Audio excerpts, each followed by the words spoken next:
I wasn't a happy mom. I stopped believing that I could, that I was worthy, and where you're not valued, you don't belong. I became a mom, and suddenly, my life just stopped. You're already so deep in the hole that you have no choice but to get out. In marriage, I found I always put myself last, caring for others and bearing all the burdens.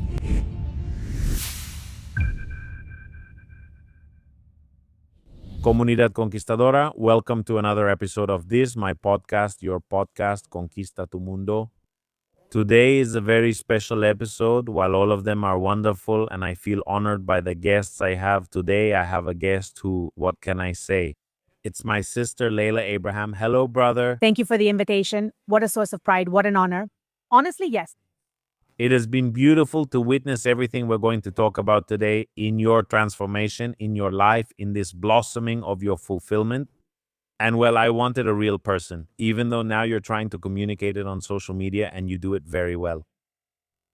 But not an expert in psychology, nor someone with a lot of diplomas, but more from heart to heart, just like you do, to share your own process with our people. So first tell me, so they know, how would you define Layla? Who is Layla? Hello, everyone. It's a pleasure to meet you. Well, who is Layla? Layla is, as you said, a normal person, a person who, well, has gone through things over time. Well, several stages where this will surely resonate with many people. Because I've always said that it's not just women who go through stages, but men too. And many times we forget that men have feelings as well. So I hope this can resonate with many people. As a woman, I'm a daughter, I'm a sister, I'm a wife, well, I'm an individual. But I'm a person who has gone through many different stages in life since I was little, through adolescence, and when I got married. Well, before I got married, when I became a mom, and today. And throughout those stages of my life, I've had to learn to get to know myself because you get to know yourself in many stages, but then when a stage ends because of certain things in life, and the next stage forces you to, because I've always said that life isn't linear. To get to know yourself without that previous version, well, that's when you start questioning your identity.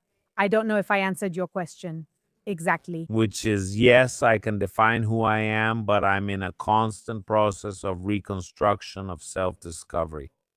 And I think we can get into that topic, which is actually the main focus of this conversation, about how many women at some point feel like they stop being themselves by becoming just the wife, the mom, the super successful professional, or the one who takes care of everything. No one takes care of her. So why does this happen? How did you experience it? What was it like for you? Well, it's really something that no one explains to you. I would love it if there were a manual for life, but I also think it would take the fun out of this game called life. And no one explains to you what these stages are like. And well, for me, in my case, it was about getting to know myself in these new versions. Because, for example, before I got married, well, I studied, right? I'm a health coach and I studied everything about nutrition. I loved it. Then I got certified as a therapist in aesthetics and so on. And I started to get to know myself in that version. And it was a strong version. It was a happy version. It was a version that felt fulfilled because I started helping a lot of people get back to their healthy habits to really bring out the best version of themselves, not just physically, but mentally. And so I started to get to know myself through them. I only knew myself through those success stories, through their testimonials. So I started to shape my personality through the people who came to me and whom I helped and so on. And so that was Layla, a successful woman with a wonderful man, about to get married and truly surrounded by people with very nice comments. They complimented me all the time. And so I started to live through those people who also made me feel good. And when I got married and faced the question, suddenly you ask yourself, well, can I keep working? After a while, I became a mom, and suddenly it felt like my life had come to a stop. I became a mom. And even though I know there are moms who, while being moms, work, start businesses, and do things, suddenly no one explained to me how pregnancy would feel, how it would feel to not be able to work anymore. Because I've always been the type to do things myself, and I never managed to delegate, the work. I used to do, well, I do massages. So I did the massages because it was always like, I like to feel people's energy and I like to connect with people. And I always said, no one is going to do it better than me. So, in this part of never having, of not knowing how to delegate, I reached a point where I said, God, I can't do it anymore because I'm pregnant. Of course, I can't be around machines and all that right now. And then you start to like lose that identity you've been carrying over time, and life forces you to have to change, to recognize yourself in another way, in a different way. And so that thing that used to make me feel wonderful, well, obviously people don't forget about you, but you forget about life. So those who remembered you as the therapist, suddenly, well, they just don't hear from you anymore. And suddenly, those who don't know about you anymore, well, that's where it ends. And suddenly, I find myself alone, pregnant. I give birth. I gain 30 kilos during my pregnancy because, well, I'm pregnant. I get COVID. You snack here, you snack there. With everything going on, you start to pamper yourself and your husband pampers you too. You think it's going to be very easy to go back to who you were, but suddenly, boom. So my baby is born, and motherhood has been a constant challenge for me. Let's see. Let's recap. I mean, you were feeling that when you were single, you were building a proper, fulfilling life. You had your boyfriend, everything was flowing, you were earning your own money. You felt like all the pieces were coming together. I mean, you as a person were fine. You were fine as a couple. You didn't have the responsibility of kids yet. You had your money exactly. And you were, as you say, a sister, a daughter, blah, blah, blah. You were happy with your life. Suddenly, you get married, and we all know how marriage goes. It's not child's play. And I explain that in detail in my next book coming out in June called Don't Get Married Without Knowing This First. I needed that manual. Yeah, that's why we're going to release it. And then you enter the challenge that is marriage, and then something that no one ever prepared you for either, which is motherhood. So, from what I understand, all of this really consumes you, and you start to lose all these parts of yourself. And, like you said, you start to gain a lot of weight, Exactly. right? So, that's where we are right now. That's as far as we got. How did you experience that? That was the time of a lot of. No one teaches us to be resilient. I think that in life, the first thing we have to learn is to be resilient through what we're going through and to have empathy for what we're going through. But when you face a situation that you didn't expect would happen and you constantly fight against that reality, that's when the game of I want to, but I don't want to. I want to be there, but I don't want to be there. This isn't what I wanted comes in. Confusion, stress, confusion, turmoil, stress. This wasn't what I wanted. Then you have a baby who depends on you 100%, right? For sleep, for food. And then you say, well, it's not like a package of clothes that I can return, right? I mean, I have to face it. Motherhood is wonderful, but no one explains to you how to handle it. Obviously, we also have to understand that yes, your baby depends on you 100%, but what about the mom, right? Who cares about the mom? You go through a series of postpartum experiences, which are a series of emotional and hormonal changes. So then, I always loved my husband and he was always looking out for me, but he was also learning how to be a dad. In this situation, with so much going on, you wonder who takes care of the mom. So that's when I talk about resilience, because we have to understand that no one is going to come and save you, that mom has to take care of herself. Because we can't just keep waiting like I did, like I told you that I was living through others with this professional success that I had. We can't wait for others to come and make you feel better or rescue you from a stage that is normal. It's normal.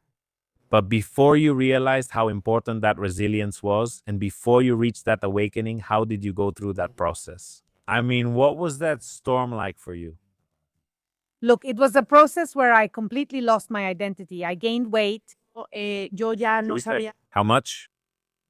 With my first pregnancy, 20 kilos, with the second, 15. So I ended up with 35, 40 extra kilos. And for me, it was very distressing because it was also counterproductive. How could I help so many people and not be able to do it myself?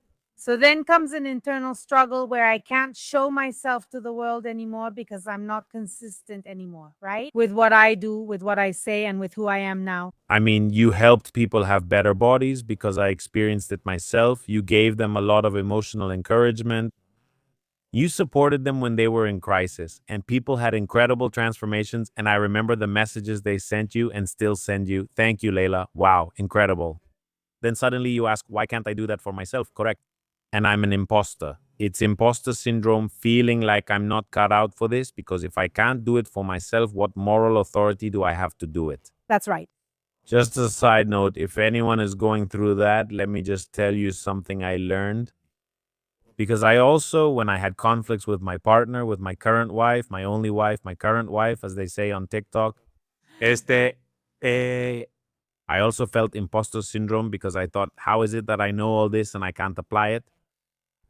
Because first of all, theory isn't everything. Second, even if you know how to apply it with many students, you have to put it into practice yourself, not just know it. And third, you can't change someone else. And fourth, most importantly, all of that is raw material for later. That's right. That's why you're here, of course. And let's not forget that before being the best, having diplomas, and having a profession, we are human. Exactly. And I think that human beings learn through life's hardships, of course, and stages, crises. Right, right. So, exactly what you're saying, I started to feel like an imposter. And then what was the easiest thing to do? Hide. Mm, Hide because it was the only thing I knew how to do, right? It was, well, what I knew how to do, which was exactly what you mentioned. Also, I got really involved with the people I brought with me and I motivated them. And I would say, how I wish I had a Layla Abram in my life right now, you know? of course. And you realize that you're really alone. You're alone in this life. And the only thing you have is yourself. The only person who will always be there for you is yourself. Yes, your husband, your siblings, your relatives.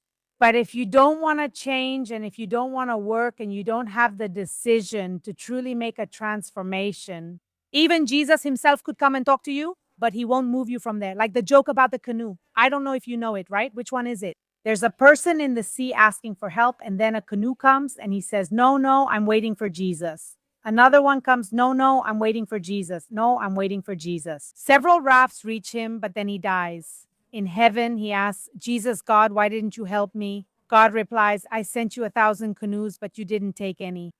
So I think that life does send you those rafts, right? But it's up to you to recognize them.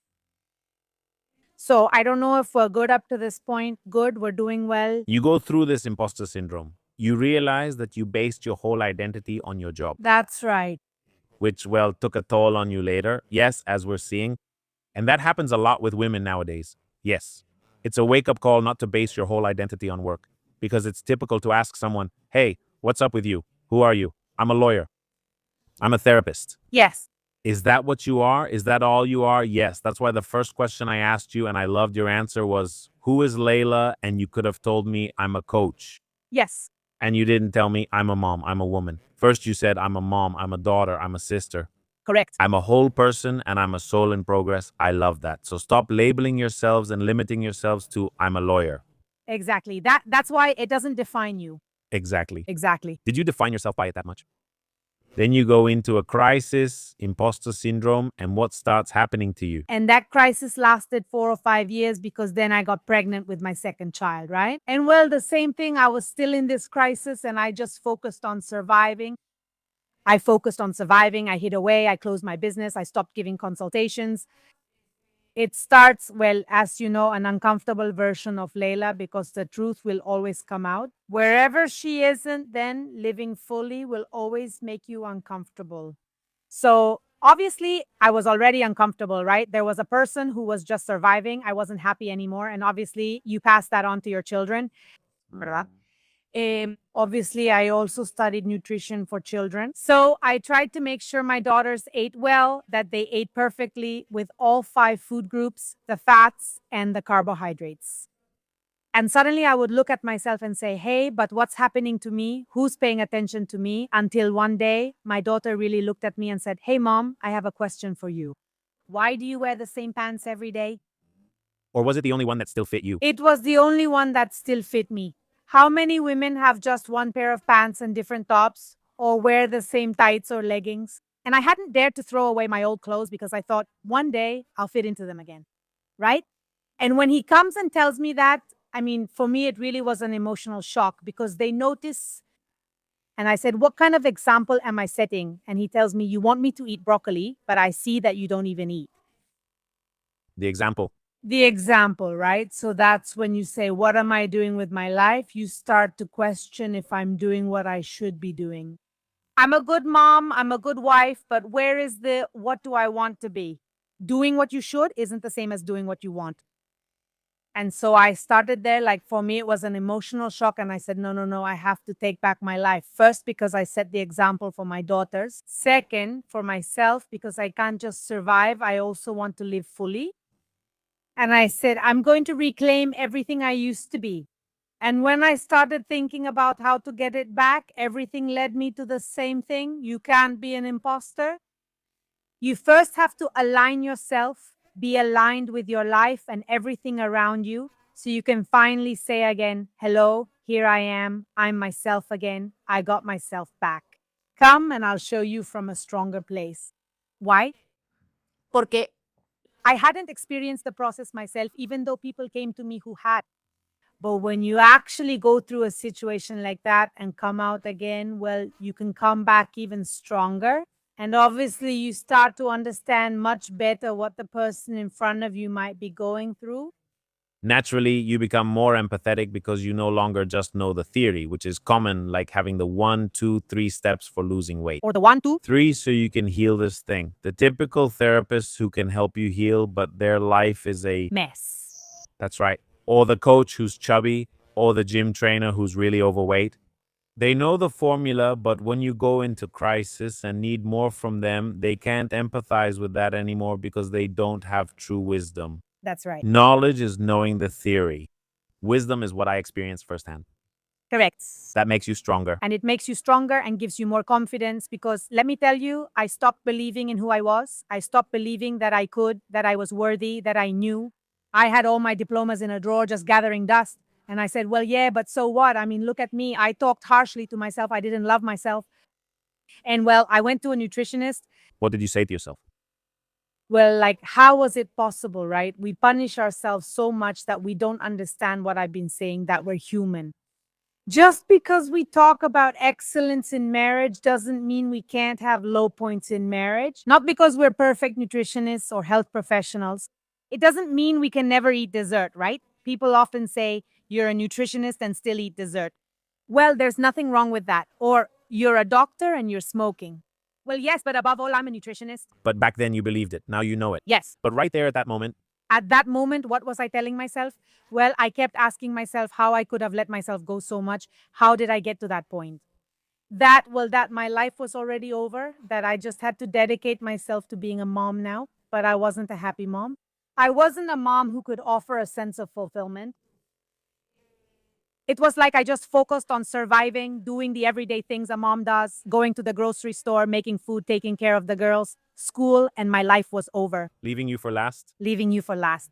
ensuring everyone else ate well except you. Exactly. And I saw you were very, very anxious on your phone all the time, running around with the girls, always stressed out. You were in survival mode. Survival. Yes. Yes, I was just getting by. I was nervous. I was on alert all the time. I also went to a lot of nutritionists. I said, that's it. I mean, that's it. If I can't save myself, right?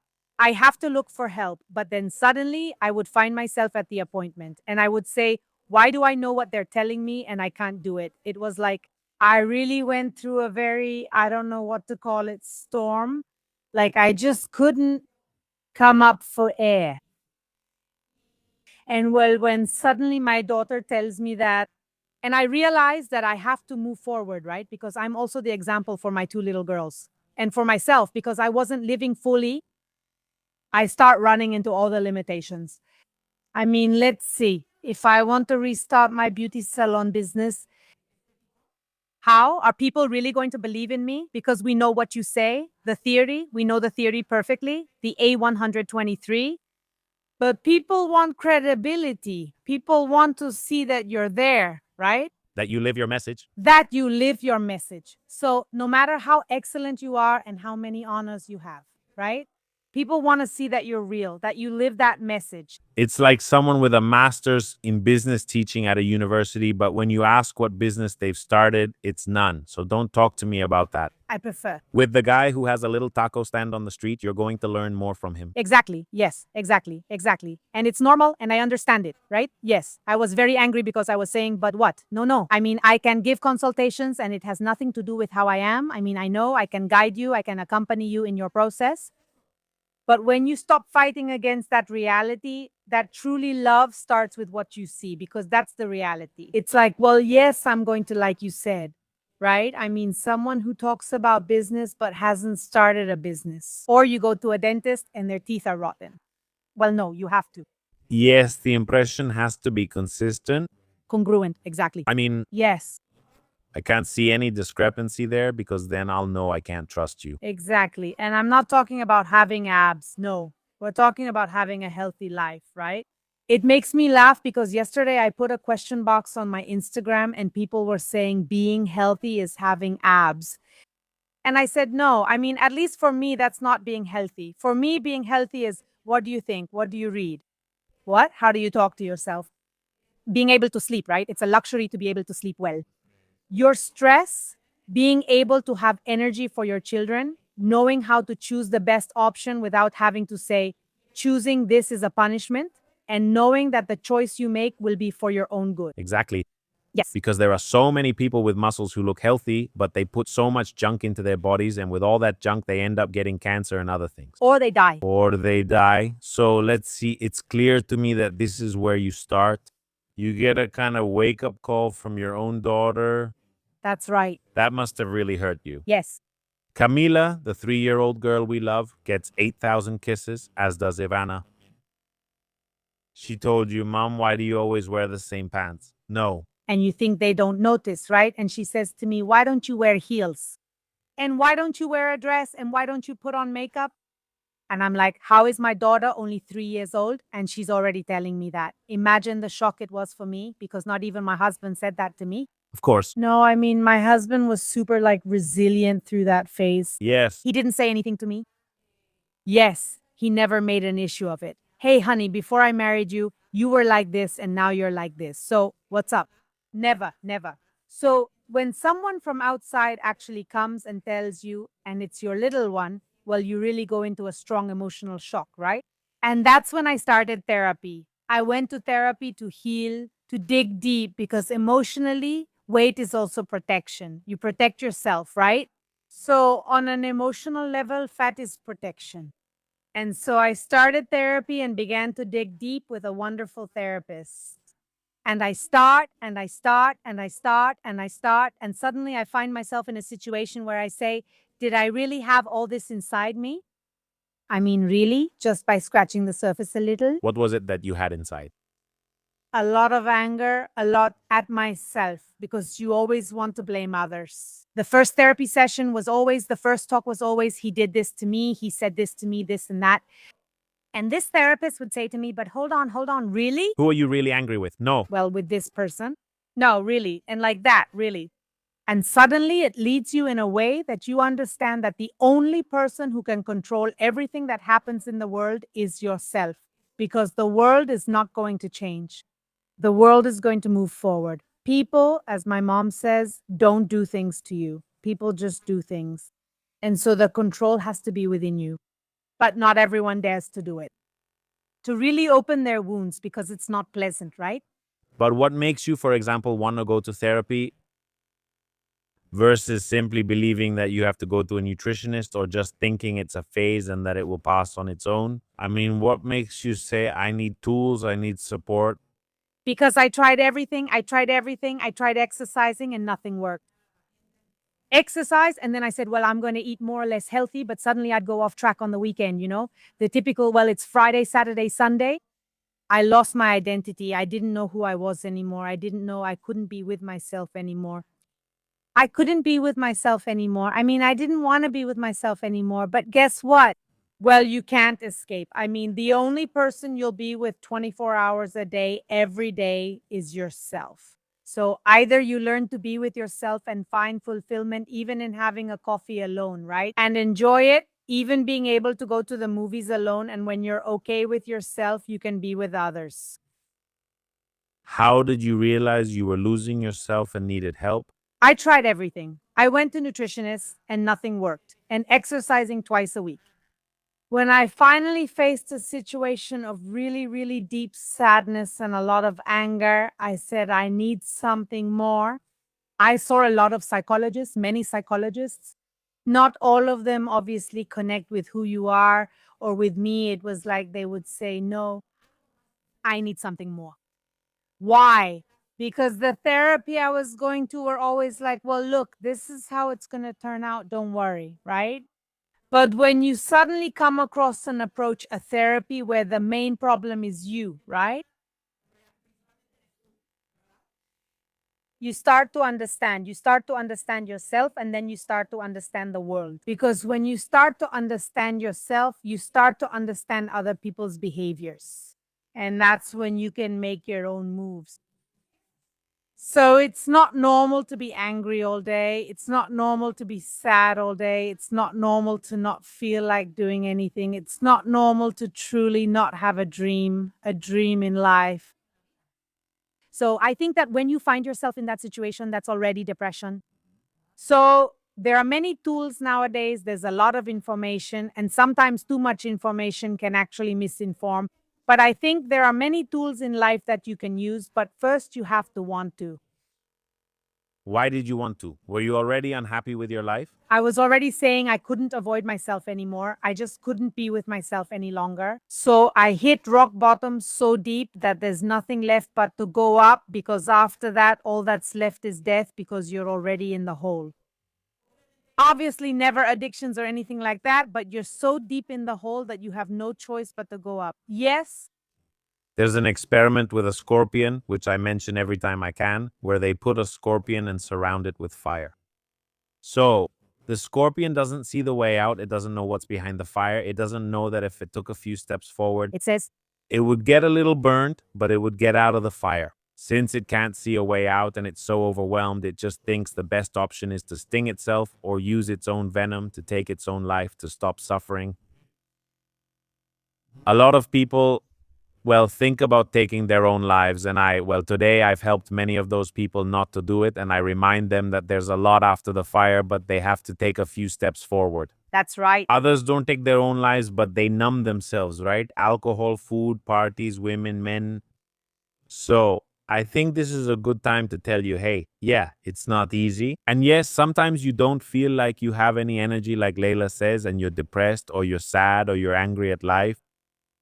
But if you take a few steps forward, there's love, there's light, there are many good things. Yes, you might get burned along the way, like with the scorpion, it's tough. Or you have to get a little burned to really find a way out, because if you don't, well, the scorpion stung itself. So, how was it for you to get burned? I mean, that little burn that pushed you forward, how did you experience that process? Okay. No, I exercise and eat well, but it doesn't help. I can't keep food down. With my daughters and my husband, I'm always on edge. Blah, blah, blah, blah, blah. You get into this part of getting to know yourself, of seeing yourself in your own mirror. And from there, what? for me, the change came when I accepted that I needed to surrender. In what way did you surrender? I surrendered. When I said, I surrender, and let God come into my life too. Let God come in, let God speak to me. I think I'm on the right path with this therapy. I really liked it because I would say at every session, I'd say, hey, I'm the same or even worse than last time. And she would applaud me. She would say, bravo, we're on the right track, right? And I was like, but how come you tell me that? She told me, the closer you get to your crisis, the faster you'll get out of it. The more you numb it, the more you avoid it, the more you pretend nothing is happening, the more you'll postpone it, and it will be much harder. So when I said, God, I surrender, come into me and let whatever has to come, come. So you start accepting things you don't want. You start hearing truths that hurt you, but when you accept those truths and take them as growth, from a place of growth and not from pride, then everything changes. Could you say that you stopped fighting with reality and trying to control everything? Yes. That's right. So I started working so much on this pain I had, because I still miss that version of myself from before I got married, because I was still attached to who I was before I got married. And when I say, you know what, I'm not that person anymore, it's been 5 years, 6 years, I'm not that person anymore, but I can be a better version than that person. You stop fighting with your reality, you let in what you need to let in, and you start to grow. And guess what, Johnny? When I started digging into everything emotional, my body followed. In what way? I started losing weight. I started wanting to eat better. I started wanting to move again. I didn't go on any strict diet. I didn't take any pills to lose weight. I started to address the root of the problem. The root of the problem is always you. Mhm. Entonces, And even though the method of this person whom we send a kiss to, Data Williams, my colleague who has been in my academy and is now a very good friend of yours, thank you. It's good. The method doesn't matter. What matters is that you want to follow the method, that's right. that you want to follow the diet, that you want to stay disciplined with the work. That's right. The result comes from you, not from the therapist, not from the nutritionist, not from anyone else. Of course, I have a friend who tells me, hey, I'm not going to have a boyfriend because I want a boyfriend like this, like this, like this, like this, like this, like this, like this. And I'm very honest, right? Sometimes I might be too honest. And I tell her, uh huh. And are you what you're asking for? I mean, because I don't see you doing this, this, this, this. So you have to, it's not that you have to give to receive, but there has to be consistency. We go back to consistency, right? I mean, I can't expect to have a partner who has one, two, three, four, five, six when I don't meet any of those requirements myself, right? So Of course, because it's a partnership. it's a partnership. It's about being equals. Exactly. So, yeah, basically, that's what happened when I started digging into everything. Did you realize that when you started digging? Does it go back to your childhood? No, a lot of childhood wounds, a lot of expectations, right? That was what hurt me the most to discover. So many expectations we have of people, of life. When you realize that you really can't fill your emotional gaps with anyone but yourself. So I ran into a lot of expectations. I mean, I thought this, I swore it, I assumed it, I was expecting it. And when you tell me that's the problem, stop expecting. So you run into reality because then you say, but who's going to give me what I'm expecting others to give me, right? So you come face to face with reality. You say, no one is going to be able to give you what you want them to give you. You have to find it within yourself. Whatever comes your way later from the people around you is a different matter, right? But honestly, I realized that I had a lot of expectations. I realized that I wanted to control everything. I've always wanted to control it because I feel like if I don't control it, it doesn't work out. I realized I had a lot of toxic attitudes. And when you start to realize this, you say, oh my God, how did I not see it before? Right? But then there comes a moment in your life, the crisis I was telling you about, that makes you surrender, whether you want to or not. And for those who don't surrender, there are two paths. Either they sting themselves like a scorpion, or they live with pain their whole life. And I didn't want that. Of course, because if you're already realizing that your way of being, your patterns, the way you think, feel, and act are bringing you results that you're running into and you don't like, only a crazy person thinks repeating the same actions will yield different results, as Einstein said. And you don't want to accept it, Johnny. It's very hard to accept when the one who's wrong is yourself. So I think that's the hardest part of being human, for a human being to say, I surrender. I take a step forward. And it's very difficult. You'll tell me if you agree with me or not, but it's very difficult because since we learned to survive, like you said, surrendering feels dangerous. Exactly. Surrendering means being vulnerable. That's right. It's seen as weakness, but it takes a lot of strength to be vulnerable and to surrender because, well, first of all, I have myself. Second, I know that I have my husband in this case who will support me, will be there for me, but he won't solve things for me. Hey, my daughters are already telling me I have a community, which is my family or at least a couple of friends. There are professionals, and here we are, all of us who want to help people move forward. But people keep going on autopilot, just surviving, surviving. And they don't realize that what helped them survive emotionally at 12 years old or at 7 now is sabotaging them. That's right. The famous ego?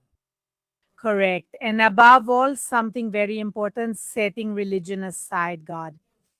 When you take refuge in God and say, God, this is no longer up to me. I leave it to you. I put it in your hands. Please help me so that the paths open up.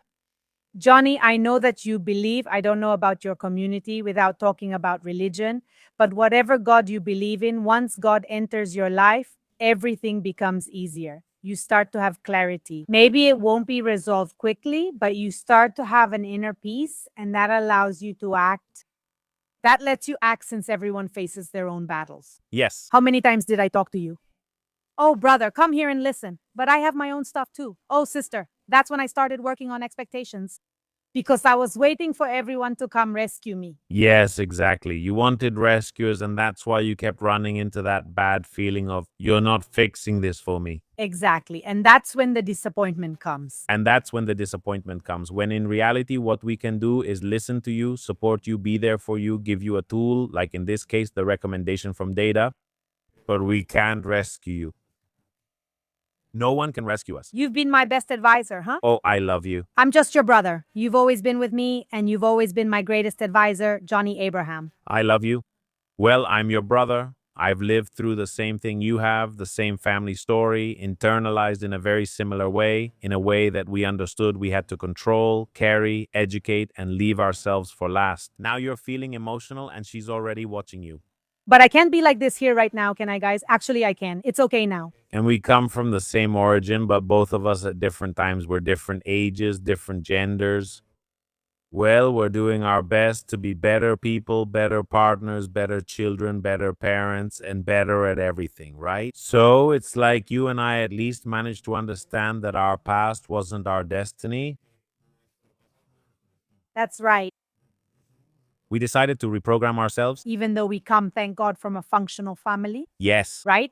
A family with a mom and dad with their own issues, of course. And there are four of us siblings, and each of us grew up with a very different perspective. But we come from a mom and dad family with their problems and everything. But, functional. So, even more so, that's when you say, wow, these people who haven't had it so good or who come from bigger problems, the crisis hits them sooner, right? So, when the crisis hits you, that's when you say, I have two paths, A or B. What would the two be? A is to surrender, like we were talking about, and say, I'm going to take action, because it's one thing to say, well, that's just my life. That's how things are, but I survive, right? And just take things as they come. And it's another thing to really take action. What tools do I have? What can I address right now? We're not talking about numbers or anything, but what can I actually do? This, and this, I do this, I take action. And the other path is to self sabotage. So, yes. Getting lost in alcohol, numbing yourself with work, those workaholics who don't want to go home. That's right. That's right. But let's see, when you tell me to surrender and take action, I understand because I've seen it in you, but people might say, what do you mean surrender and take action? I mean, it's kind of contradictory. What does that look like? For me, surrender is when you accept how you are, when you stop saying, I'm not the problem. No, this happens to me because others led me to this. No, when you accept that the only responsibility is yours and you surrender to that and say, okay, yes, I probably have contributed to these things too. It probably comes a lot from me as well. I might also be the problem. Many people refuse to accept it due to their ego because it's like, what? Am I going to give in and admit that I'm the problem? No way, I die. It's hard, but you must survive. It's painful to accept it. The ego is meant to protect us, but often sabotages us. What? That's right. So surrendering means you stop fighting reality. Oh, we almost fell. The ego doing its thing, as Enric Corvera would say. When Enric Corvera was here, Really? we were discussing the ego when the TV, which was unplugged, suddenly turned on. Oh my God. It's energy. That's what it is. It's the ego trying to sabotage our talk because we're discussing, you see? And I almost fell, for those listening to us on Spotify or audio platforms, I almost fell off a chair that was perfectly stable. Let's see, ego, show yourself. I'll mess you up right now. I don't surrender. No, surrendering means stopping your fight with reality. Exactly. Accept your reality, let your guard down, tell your ego to stop pointing fingers and fighting. Let's start rebuilding. And that's when you say it's time to take action. Of course, because life isn't about who is the fastest, it's about who can endure the most, right? In a way. In what way? It's not about getting there, for example. It's not like, okay, fine, yes, we fought. We're a couple, we fought. Yes, okay, fine. Yes, you're right. Okay, no. It's really about saying, let's face what's happening and endure it together. Stay in the conversation. Endure the problem without just turning the page simply to avoid facing it. So, when you realize that life is about endurance, not speed, because numbing yourself is just speeding up the problem. That is, when you drink, eat, or numb yourself, you're just speeding up that pain you have, not building endurance. When you endure and say, okay, I understand that I have 35 kilos overweight, it's not going to be quick, but I'm going to endure. I know it's going to take me some time. I know that along the way I'm going to go through. And I already lost weight again. I already gained a kilo. Then I lost 500 grams. No, then I lost 3, but you endure along the way. I think those are the people who truly find fulfillment and can live fulfilled lives and achieve their goals. Which I love because you mix endurance as discipline and a lot of resilience, like reinventing yourself after a crisis. So, those are really important things that nobody ever taught us and that we really have to learn to develop. No, they're not innate things, they're things you develop. That's right. Now, You've lost 35 kilos so far. I remember you said in a tip, which I invited you to, that you said I've 5. ate 5. I remember now. 5. and I still have 30 to go, Yes. but I'm getting there. Man, I'm getting there. That's the famous perseverance and discipline you talk about. That's right. I remember you, and physically, you're a third of what you used to be. And back then, you had 1,000th of the awareness you have now. When do you know you've truly reconnected with yourself? When do you finally feel like yourself again?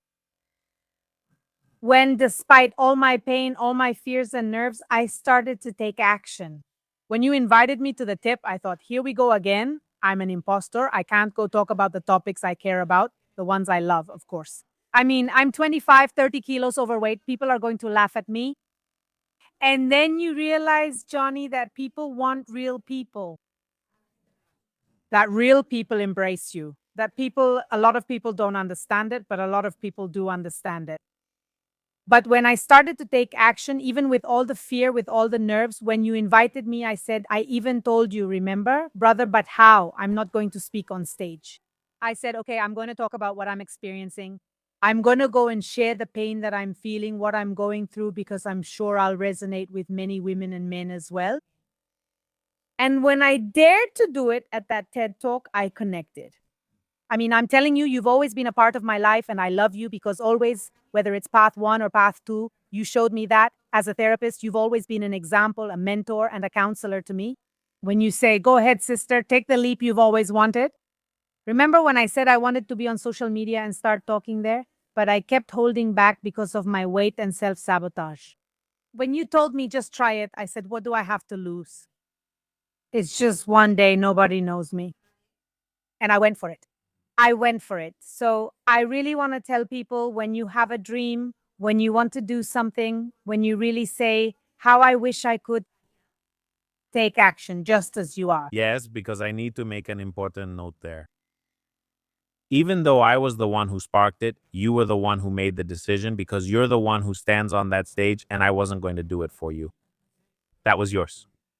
And what you were going to say and whether they were going to boo or applaud you, you were the one who was going to enjoy it or suffer through it. The way you approached your talk was as genuine as today, although now I see it a bit more since I'm already getting over it, and that's it. You were in the scorpion's fire. Yes. You found the courage, and it's great that you connected there. But I can tell people, and it's not just because she's my sister, I invited many colleagues, friends from that TED, and many of them gave very good talks, but I felt the biggest applause was for yours. Why is that? Because, of course, people want to see real stories, the struggle, the things that are happening. We're already tired. That's why I also try to be more open, more genuine, more honest about everything I live through on my podcast and everywhere else because we're already tired of the experts. Now everyone tells me, yeah, grab the microphone. So, Vi, and now everyone, With ChatGPT? give me 3 tips for your mother and a half. Now everyone shares opinions on social media. Correct. All right, okay. If they help someone, perfect. If you help yourselves, even better. But how beautiful it is that today more and more of us can speak from experience and vulnerability because that's what the world needs, more love. So there you are, with 30 extra kilos, never having given a talk in your life, stage fright and all, and you say, oh man. It turned out well. Remember how before my talk I'd ask, but brother, what do I say? This, that, but, and you just say, let it be, let it go. That's when I told you, I said, God, come into me. Help me say the right words because you may have a presentation, but then you don't say anything that's actually in your presentation. And when I said, God, please come into me, and I get up on stage and I'm in my element, I feel that adrenaline and that acceptance too. And also, I got rid of my embarrassment. I didn't mind saying, yes, I have 30 extra kilos. Yes, I was one person and now I'm another, but I'm going to make it. When I get off the stage, Johnny, and people start telling me, hey, experts like the ones you invited, they applauded me and said, oh, I remember her a lot. I don't remember her name. Ana Maria Aristis. She told me, hey, I admire you. My presentation fell short. That's when I said God, and I took it with a lot of love, not with ego, not with arrogance. I said, God, thank you. And then they started asking me for photos, right? Down by the stage, women. Hey, Layla, I loved it. I said, here's the answer. And you've said it in different ways, maybe not so literally, but life is a big mirror. That's right. Thank you. The moment you believed in yourself, everything around that, thinking it was a dream, a hallucination, changed your story. That's right. It changed how others see you because you now see yourself differently. It changed how others see you because you see yourself differently. And that I was obviously overweight. Yes, And what's more? we're going to recommend the TED Talk. Exactly. Number 1, so you can see the beautiful message. 2, so you can see the Layla I am now compared with the Layla I was before and see how all of this is genuine. It's called, look it up on YouTube, TEDx Layla Abram. You'll find it there. Something you say is very beautiful. And I bring up your talk a lot because I want people to understand how, even though we come from the same background, we've both experienced very similar things in different trenches. But here's the thing. I mean, it's mandatory to do inner work and connect with God. In marriage, I realized the same things you did. I always put myself last, cared for everyone else, and carried their burdens. We already know the story. When? Well, there was a moment when I said, I don't know what the heck it's going to take. I just can't take it anymore. Neither books, nor courses, nor therapy are helping me. And that's when, like you said, I surrendered. I posted a video on social media and many people reacted to it like it was a funeral. Like saying, the old version of myself died. There was an ego death. And it was then, for the first time, because I wasn't baptized, that I said of my own free will, I want to be baptized. It even makes me emotional to say it. I want to be baptized. I want God to come into my heart. I can't control it anymore. I can't carry this anymore. I need someone to look out for me. And since people are busy with their own things, the only one who can look out for me is God. Thank you. And I let myself be guided. I'm not going to say life changed instantly and everything was fine because that's not true. And I think it's precisely because God, even though He has a plan for us, He tells us, look, you can follow this plan through 850 different paths. correct. And that's called free will. That's right. Which path are you going to take? The extremely complicated one or the one that's complicated but leads you to a better place? And you won't let me lie. How did it feel to say, God, I leave it to you? You saw me when they poured holy water on me. I started crying with emotion. I'm going to cry, okay? I'm going to cry here. This podcast is emotional. I just had a little drink. Cheers, Carajillo. Where's my Carajillo? Oh, there it is. Cheers. This calls for a little drink. Yes. There's already a lot of scorpion. Let's have a Carajillo. No, honestly, cheers. Brother? Carajillo Masaryk has the best Carajillos. No, this podcast, man. You'll do it later. All right. Here, the best carajillos are always served. No, and especially because I know what you're telling me. I'm not someone, a guest who doesn't know your story. We grew up together. I've known you for 35 years, 36. So I know what you're telling me, and I know that feeling. Besides, you and I really connected a lot during a certain time, right? Yes, healing. And I know exactly what you're telling me, and I saw you at your baptism. I don't know if you have it on social media or on. No, But it'd be good to add a few clips here later, my dear Diego and Jules, because I don't have any. because it's also very interesting because many people might wonder, but why weren't you baptized as a baby, right? That's what we're getting at. I mean, there are four of us siblings with different stories. At that time, for one reason or another, my dad and my mom didn't baptize us, and making that decision, you truly getting baptized because it's your doorway, it's the way you let God in, even though we've always believed in God. It's like saying, God, this is the way I let you in so that you can guide me. It's beautiful. Honestly, I judged my dad a lot when I was a kid. I mean, now we're getting into other topics, but that's okay. We're going to have a whole series about the Brad family and their family issues. We're going to do one for you here. No. Honestly, I judged my dad a lot when I was a kid. My dad told me, I'm not going to baptize you because I want you when you grow up to decide what you want to believe in. Exactly. Exactly, to everyone. But I recall he told me that in the kitchen at home because I felt like an outsider. I mean, like, you don't belong here because you're the only one at school who's not baptized. So I said to him, Dad, why don't you baptize me? Because I want you, when you grow up, to choose what to believe. At the time, I didn't understand anything. Today, I'm grateful for it. Because maybe if I had wanted to believe in something more Buddhist or Christian or whatever, I would have believed in that. I decided to get baptized of my own free will, and they say it's one of the most meaningful baptisms. Also, They tell you when you're little, it's amazing that you get to decide. of course, it's by choice. It's by my own choice. So, well, Well, I think both of us have known that we needed to reconnect with ourselves beneath all this carbon that covers our diamond, that ego, that covers our soul. If you had to tell the people listening to us today about the signs you experienced, which we've already hinted at a bit, that indicated you needed to return to yourself, what would they be? Besides this stress and being overweight. well, look, something I learned from this lesson is that we're not always going to be the same. We're not always going to be that college student. We're not always going to be the one who was in high school. We're not always going to be that mom or that sister. We keep evolving. We keep evolving. And I think what we should understand the most is that with each evolution, we have to connect with that version of ourselves at that moment to bring out the best in us. Because when you keep longing for your high school years, your college years, when you were single, that's when you start carrying all that with you, right? All these emotions only end up blocking this new version of you, blocking this new version of you. So I really think it's very important to understand that human beings evolve. We go through stages, we need to have resilience, but always embrace that new stage. Because you're going to be a mom, because you're going to be a husband, because you're going to be, maybe you change jobs once, twice, three times, and you'll be longing for your first job all the time. So I think that, yes, human beings tend to live in the past. When I used to be, when I lived, when I had the job, we don't realize life is speaking to us. La vida nos habla.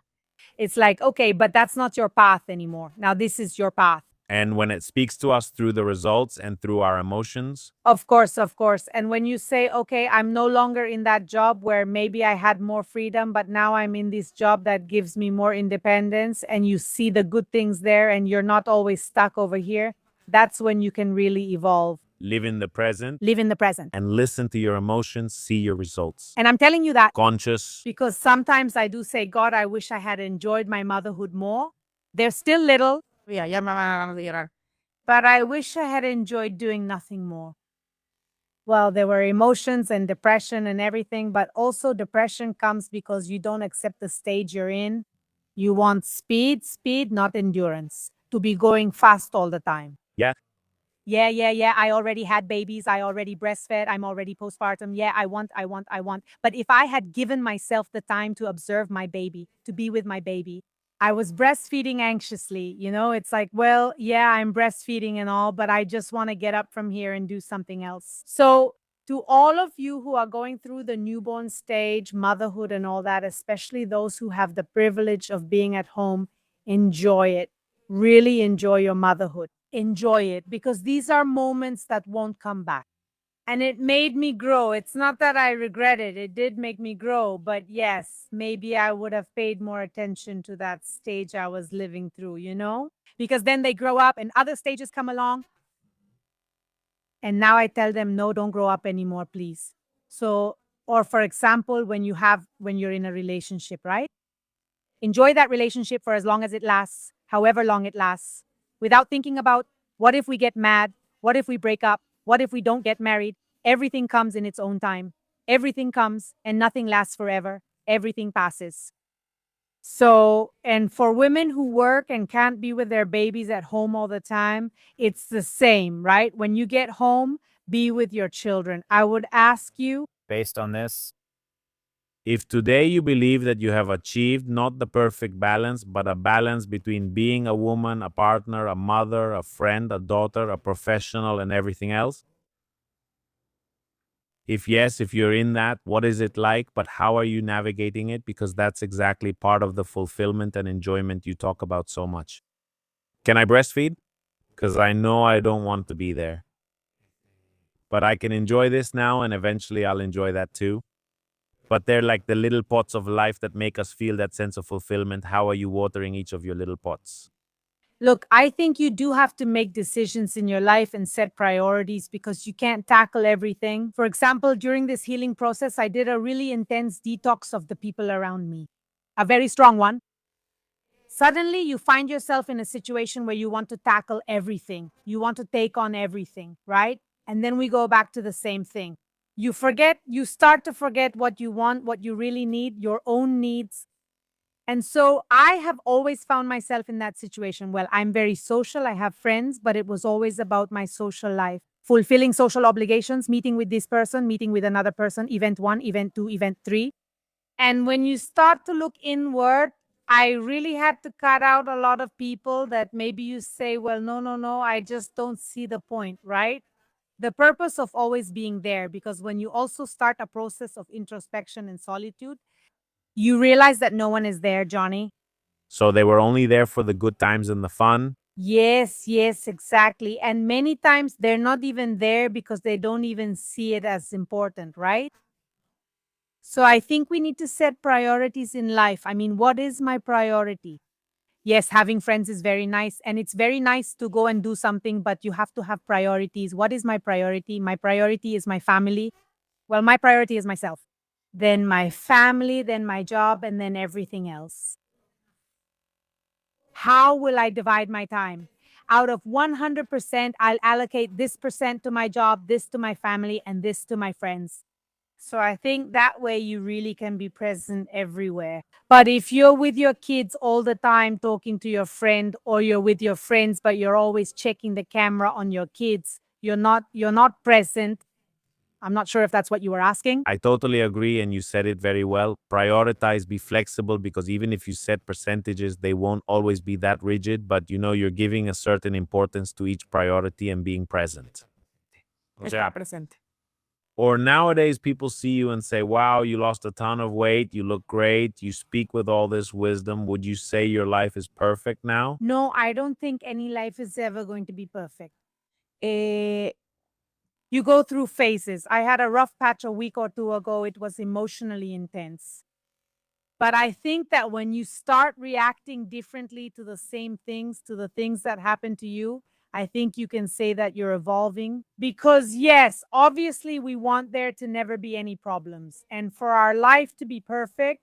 But there's no such thing as perfection because this game called life is about moving your pieces.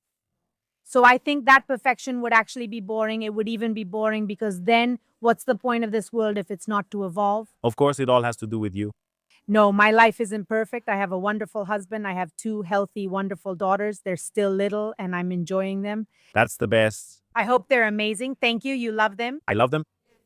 I started a business on social media, which had always been a dream of mine. Go follow her now. You've grown quickly. Your message is clearly resonating. How many followers do you have today? I started with 3,000 today. I have 142,000. See, and it's not about the number of followers. It's because the message resonates, because eventually, obviously, there are followers who can become clients. Social media is also a tool. Yes, I'm already helping people. help others, but also help yourself. Don't put yourself last. You've probably learned the most. Yes, of course. Same thing happened to me. Totally. And how do you get out? It's at Layla Bram because I'm Layla Bram, but with only one A, Layla Bram H1. Perfect. Layla Abraham Bram H1, and my sister shows up there. So go check her out. Go watch the TED Talk. And I also started working on social media, and I'm going to go back to who I was before. I'm going to start Cineclinica again now. Ah, very good. For everyone who lives in Mexico City with a partner who is my friend, she's my friend and she was my client.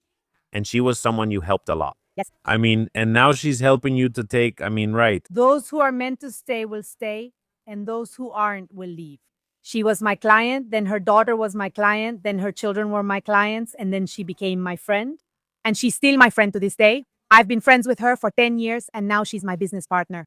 And speaking of people who are important while you're going through your crisis, your husband, Ricardo, what role does a partner play if obviously those listening are in a relationship, or the partner and the family? What role can and should they play? Where should they be involved and where not? I think that your partner is one of the most important choices you can make in this life because your partner can either drag you down or let you be yourself. I don't like the idea that your partner always lifts you up or drags you down. They definitely can drag you down. But the idea that they lift you up, I think that's very relative. For me, someone who lifts you up is just someone who lets you be yourself. They let you be yourself. They let you fulfill your dreams. They're not sabotaging you all the time. They're not controlling you. For me, that's a partner who truly shines with you. My husband, all these years, since I've been with him for 14 years, has never told me, hey, don't do this. Hey, don't say that. Hey, don't start something new. I'm telling you, when I was 30 kilos heavier, I don't even think I noticed because he never did anything. And don't think that, it's not like he pushed me away. No, not at all. He was always loving and everything. So for me, your partner really is your mirror in so many ways because you also learn a lot about yourself through your partner.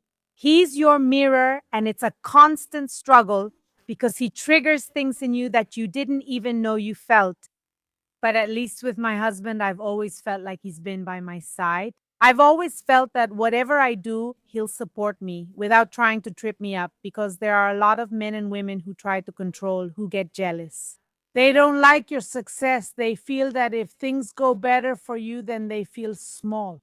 And I think that a partner doesn't really have the ability to lift you up, but they can definitely drag you down. They can definitely drag you down. When they see you vulnerable like that, they can finish you off. Just imagine.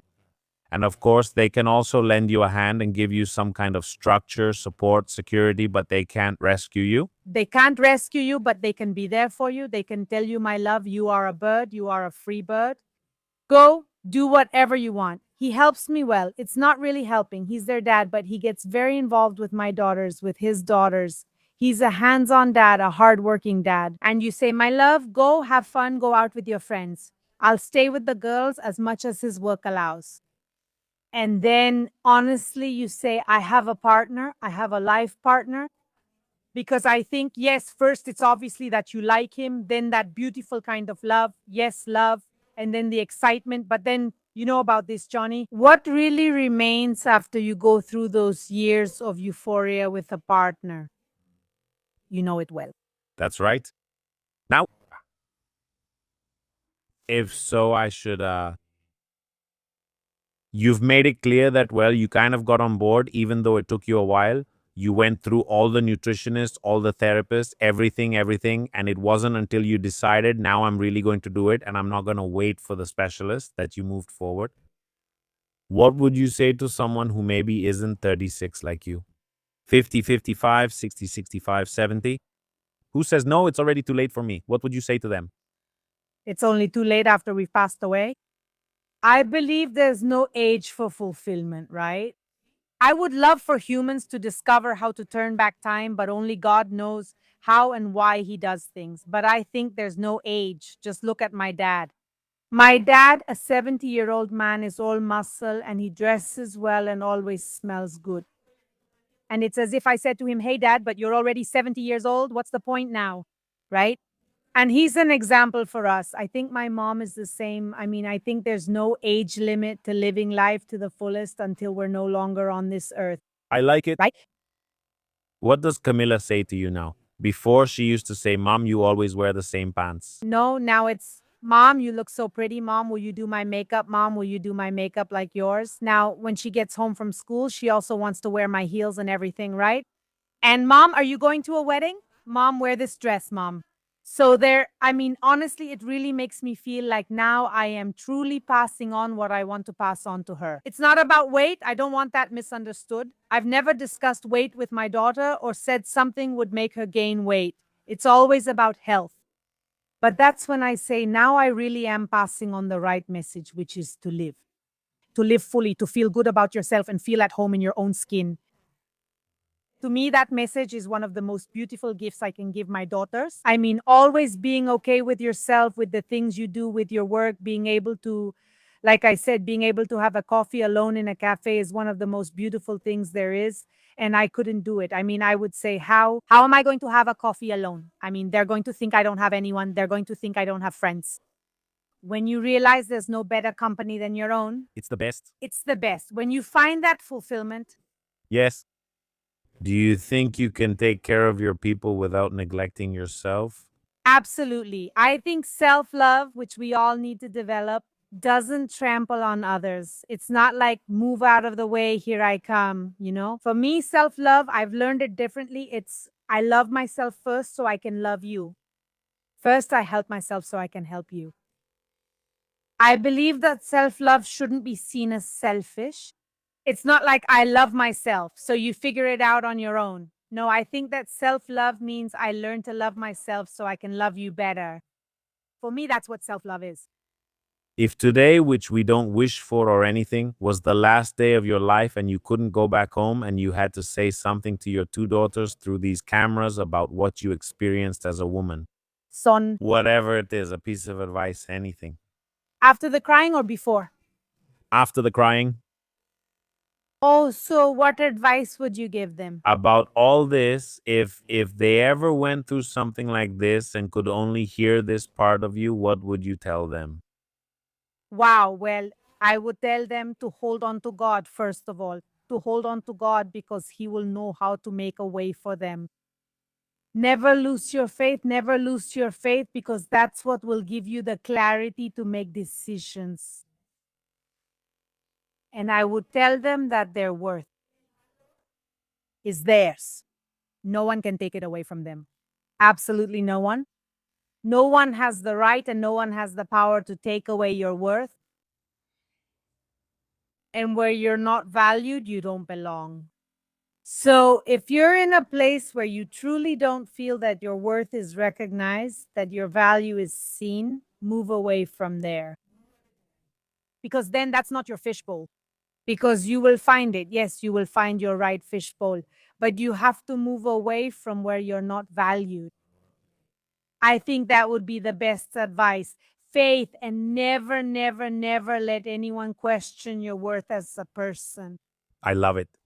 Well, before we say goodbye, let me remind you, go watch his TED Talk, go check out his social media, Laila Abraham. And above all, I want to send a message, a very special mention for my parents. We're not here anymore.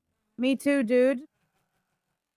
For my parents who will definitely watch this episode, we just want to say thank you. Because even though we do have our childhood wounds, our family patterns, family loyalties, whatever you want to call it, we also have a lot of love. And that allowed us to move forward from many things that you weren't taught either, because you were also wounded children, not listened to, and so on. And today, thanks to that love that was shown, greater than all the pain, the wounds, and the misunderstandings. Well, today we are here two of your children, trying to help a lot of people. So thank you, because you have been excellent, not perfect, but you have been excellent. And a big kiss also to Nicole and to our siblings, to our spouses, our nephews, children, everyone. Because I think if there's something we do have beyond an interesting and chaotic story like everyone else, it's that we've managed to keep the family together. It would have been easier for us to walk away from each other Correct. because you're my childhood wound, because you're this, because you're that. And we decided, as you said, to prioritize. It is. We all come from our own stories. May love always win. But let love be the most important thing. So we send you kisses. Thank you. Johnny, thank you for this invitation. I loved it. And I loved getting to know myself through what I was telling you. And yes, a kiss to my parents too, whom I love, to my husband, my daughters, to everyone watching me. And thank you because I loved it. Because, well, obviously seeing ourselves like this, right? At meals. And everything is different when you start talking about other topics. You start to get to know yourself and hear yourself say, wow. So I thank you for this invitation that I had wanted for a long time. Thank you. And today it's happening. It's an honor to be in this place where so many distinguished people are sitting, where there are already highly accomplished people. So I feel very honored to be here. Likewise, sister. Really? It was just one conversation. I really enjoyed this whole duel of emotions. Before we finish, I want to share something important that I think will make everyone laugh. It made me curious, not to judge, but to show how family affects each of us differently. One day I'm not going to give too many details because they'll know who it is, and I don't want that, right? One day I went to a friend's house for his birthday. This friend is a big deal in wellness, in being, in the whole I'm amazing thing. Everyone takes courses with him. He's really sharp. Well, and his mom was there. And then, while he was talking about the spirit expansion and the soul, he said, I want to live 150 years. And everyone around was amazed by the speech because he's quite a character with a lot of authority. And his sweet old mother said to him, Oh, Chuchito, I really don't understand how you want to live so long. That's a lot of time. Do you realize that at that moment, this wise guru forgot who he was and became the wounded child? He said to his mother, But mom, don't you want me to live long or what? What's wrong with you? I don't know. The family, and especially the mother, pushed some buttons.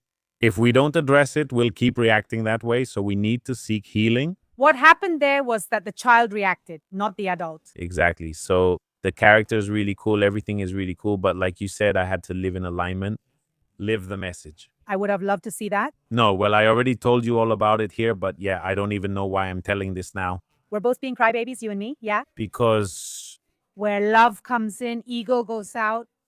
Where there is love, there is no ego. So for me, this podcast was more than professional or anything else. It was a podcast rooted in love. A podcast where I got to be with my brother. I mean, thousands of celebrities have been here, and I feel very proud and honored. You can tell I was really nervous coming in, not knowing what to say, brother.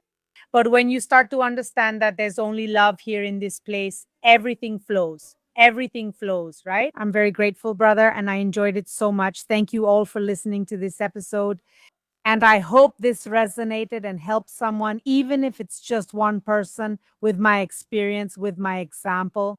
And well, thank you very much. if that's the case, please let us know with a like so this episode can reach more people. Also, share it with someone who is going through their own process, who has been through things similar to what Leila has been through, who might find this helpful, because many times with just 2 clicks, we can help more than we think. Also, please don't forget to tell us what you take away from this. What has been the biggest battle you're facing? What do you take away from this episode? And I'll leave the link with this episode. Also, where you can find my books, my courses, one-on-one sessions, group sessions, and everything I have for you to support you in this process of self-discovery and achieving better results in your life and relationships. That being said, well, sister, thank you so much. Thank you, brother. See you soon. Let's give you a round of applause and thank you all as well. Thank you. Bravo.